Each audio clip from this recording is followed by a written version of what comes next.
नमस्कार, मैं डॉक्टर संजीव गुलाटी हूँ, principal director nephrology and kidney transplant, Fortis group of hospitals NCR और president Indian society of nephrology. आज हम बात करने जा रहे हैं किडनी इन्फेक्शंस के बारे में, यानी यूरिनरी इन्फेक्शंस।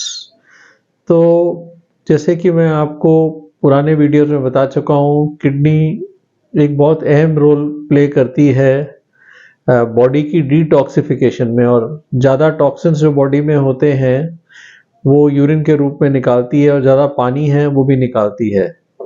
लेकिन कई बार हमने देखा है किडनी में ही इन्फेक्शन हो जाते हैं, जैसे यूरिनरी ट्रैक्ट इन्फेक्शंस बोला जाता है। इसमें दो मुख्य टाइप ऑफ इन्फेक्शंस होते हैं। एक तो होता है एक्यूट पाइलोनेफ्राइटिस, जो उसमें किडनी में इन्फेक्शन होता है यूरिनरी ट्रैक्ट के ऊपर।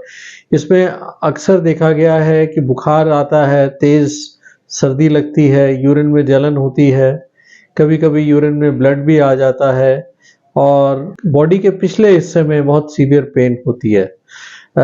एक्यूट पाइलोनेफ्राइटिस काफ़ी सीवियर इन्फेक्शन होता है, और कभी कभी इसके कारण एक्यूट किडनी फेलियर भी हो जाता है, टेम्पररी किडनी फेलियर। ये डिफरेंट बैक्टीरिया के कारण होता है, और इसको जब पकड़ने का सबसे एक्यूरेट टेस्ट एक यूरिन रूटीन और एक यूरिन कल्चर कराना होता है।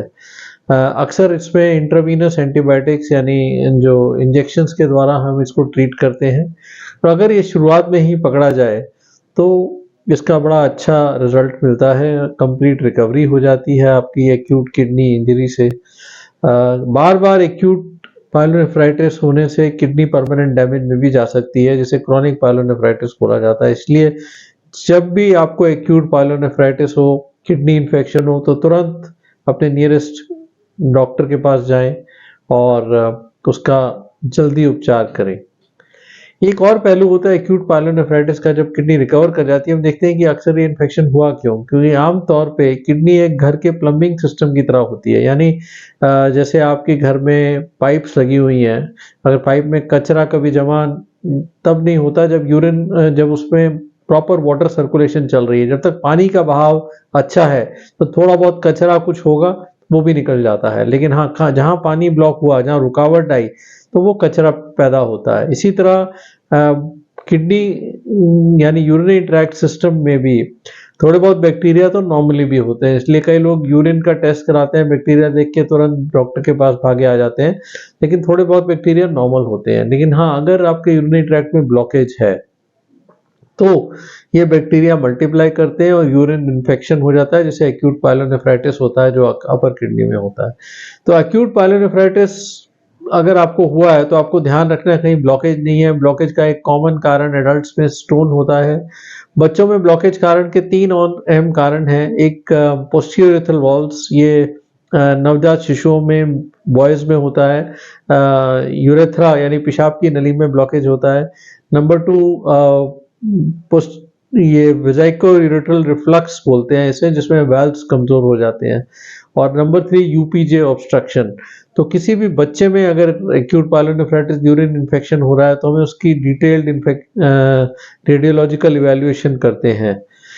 एक और दूसरे टाइप का इन्फेक्शन होता है जिसे सिस्टाइटिस बोलते हैं, जो केवल यूरिनरी ब्लैडर तक सीमित रहता है, और इसका भी अगर तुरंत उपचार हो तो ये बड़ा इजीली ट्रीटेबल होता है, किडनी को डैमेज नहीं करता। लेकिन अगर इसको भी हम ट्रीटमेंट में डिले करें तो ये इन्फेक्शन यूरिनरी ब्लैडर से किडनी में भी स्प्रेड कर सकता है। सिस्टाइटिस या लोअर यूरिनरी ट्रैक्ट इन्फेक्शन में तो पेशाब में जलन होती है, बार बार यूरिन आता है, कुछ हल्का फुल्का फीवर होता है, बहुत तेज फीवर आमतौर पे नहीं होता। और अगर यूरिन रूटीन हम देखें तो उसमें पसल्स होते हैं, यूरिन कल्चर करेंगे तो उसमें बैक्टीरिया पकड़े जाते हैं, और इनका एक ट्रीटमेंट करके आपको बड़ी जल्दी रिलीफ मिल जाता है। बच्चों में देखा गया है कईयों में कि कॉन्स्टिपेशन अगर हो तो उससे भी ये यूरिनरी ट्रैक्ट इन्फेक्शन हो जाता है। तो अगर आप को ऐसे कोई भी लक्षण हो, यानी बुखार हो जिसका कारण पता नहीं चल रहा है, या पेशाब में जलन हो, या बार बार यूरिन के लिए जाना पड़ रहा है, तो आप किडनी इन्फेक्शन यानी यूरिनरी ट्रैक्ट इन्फेक्शन के बारे में सोचें, अपने डॉक्टर को बताएं, उसके टेस्ट कराएं और उसका तुरंत उपचार करें। Thank you.